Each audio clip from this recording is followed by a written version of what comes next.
Pemirsa, kasus dugaan bunuh diri anak sekolah dasar di Ngada, Nusa Tenggara Timur seketika membunyikan alarm peringatan bagi negara. Korban merupakan anak yang hidup dalam kondisi kemiskinan ekstrim yang diduga menjadi salah satu pemicu kematian tragis. Meski usianya baru 10 tahun, banyak yang kehilangan YBR, siswa kelas 4 sekolah dasar di Ngada, Nusa Tenggara Timur.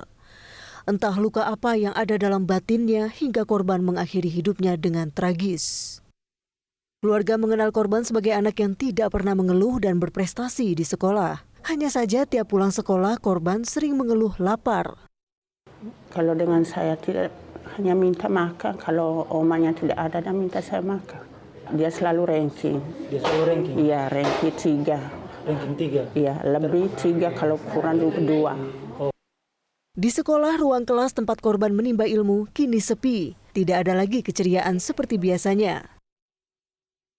Itu periang, lalu anaknya ini suka berbagi sesama teman, rajin, kemudian anak ini juga tergolong pintar.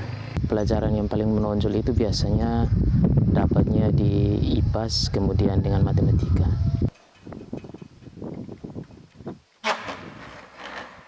Setiap waktu istirahat, korban selalu mengunjungi perpustakaan meski jauh dari kata layak demi bisa membaca buku cerita anak.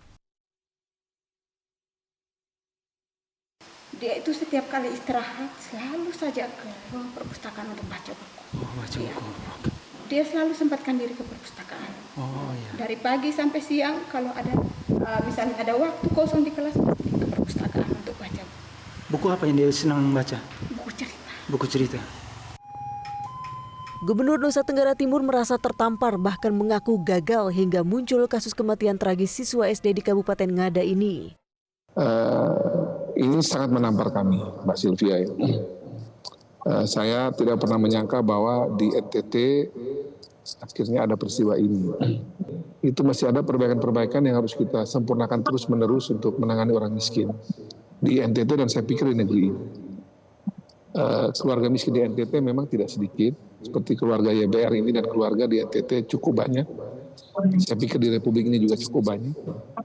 Dan peristiwa ini tentu kita mesti memperbaiki cara kita secara bersama-sama mengurus orang miskin di NTT dan di Indonesia. Saya tidak malu mengatakan bahwa pemerintah Provinsi NTT dan Ngada sampai tingkat desa kami gagal. Itu harus kami katakan terus terang. Demikian pula Pranata pendidikan gagal.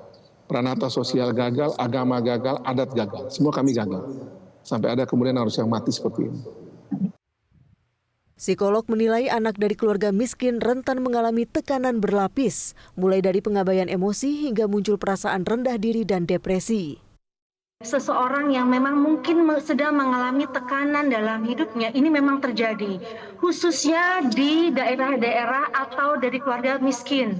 Di mana kita tahu tekanan kemiskinan itu membuat anak mengalami tekanan yang berlapis. Pengabaian akan emosi, kemudian kurangnya bantuan atau akses bantuan secara emosional, apa yang dihadapi itu juga sulit sekali. Belum lagi dia ada rendah diri dan merasa tidak ada masa depan. Nah, ini yang membuat seorang anak menjadi depresi yang akhirnya mungkin merasa kalau dia hilang dari dunia ini itu akan mengurangi beban keluarga atau akan lebih bahagia hidupnya. Nah, crying for help di fase anak ini justru harus dipahami oleh lingkungan dan keluarga sebenarnya. Namun khususnya di keluarga-keluarga miskin ini akan terabaikan karena prioritasnya mungkin juga berbeda. Mungkin basic needs-nya, kelaparan, pemenuhan kebutuhan dasar hidup itu yang justru akan lebih diperhatikan.